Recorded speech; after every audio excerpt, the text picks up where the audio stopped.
Sylheti orphans Ayan Mir and his elder brother Qazi are constantly reminded by their mission teachers of their low caste background and how their aim in life should be to become respectable.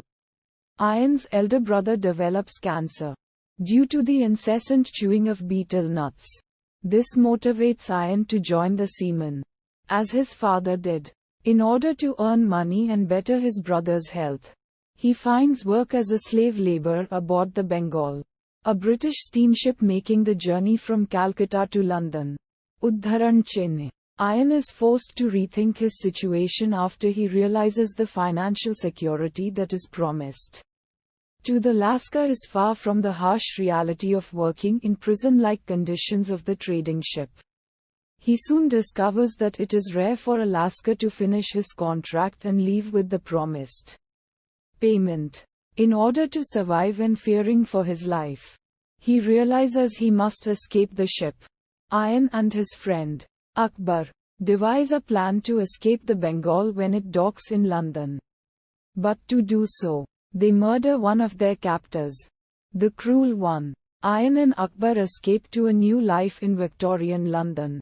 In London, an encounter with the police turns into a blessing when Ayan and Akbar are taken to a hostel where Louisa, an Italian prostitute, teaches them English and shows them how to earn money as street musicians. Ayan accompanies Louisa as an entertainer on drums and sings Bengali songs.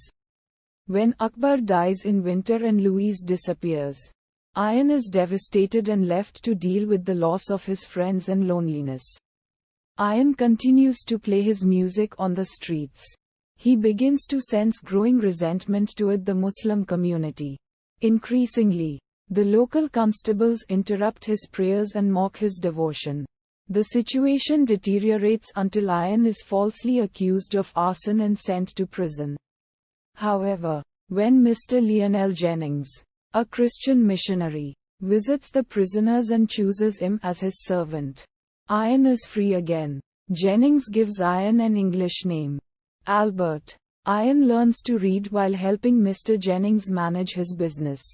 After 10 years of loyalty to his benefactor, upon the Mr. Jennings' death, Ayan is again cast into the streets of London where, despite his newly acquired skills, he becomes a street cleaner subject to racist attacks. However, he is rescued from one such attack by the rebellious Phoebe Hillary, Mr. Jennings' niece, and daughter of Bradford and Yvette Hillary, who he falls in love with. Phoebe is a lady of peerage known for her liberal views. Ayan asks for her hand in marriage and, without the blessings of her father, she accepts. The newlyweds rent a room in the impoverished district of Whitechurch, where Ayan finds work at a factory. But Phoebe misses the privileged life she once had and her misgivings are accelerated when Jack the Ripper terrorizes the neighborhood and a brutal murder takes place close to their home.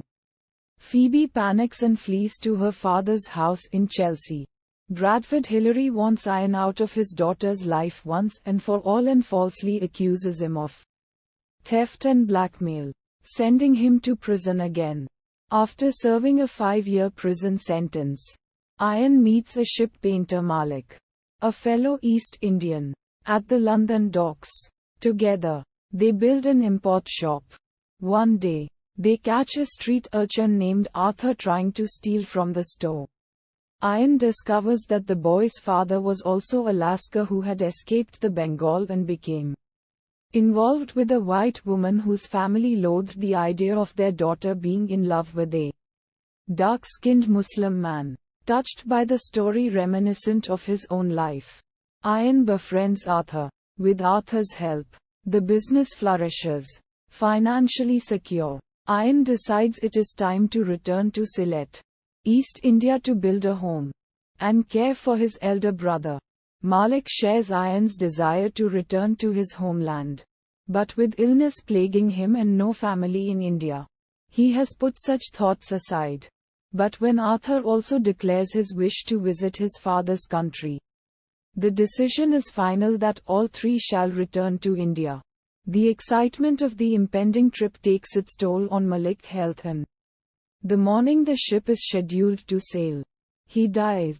Torn between burying his best friend and returning to India, Ayan faces a dilemma. When the local Muslim elders arrive at the shop and assure Ayan that Malik will be buried within the Islamic tradition, Ayan and Arthur bid their friend farewell and leave for the docks. Minutes before it is set to sail, Uddharan Chennai. However, Arthur and Ayan part company, as Arthur is impelled to board a ship headed for North America, while Ayan is intent on returning home. Ayan recognizes that we are all driven by our unique destinies, and no matter what he wanted Arthur to do, Arthur would follow the path he was born to follow. After years of prejudice, love, friendship and pain have bestowed wisdom and maturity upon Ayan. His ship arrives in Calcutta. Ayan's journey is over as he is finally back in his homeland, the place he thought he would never see again.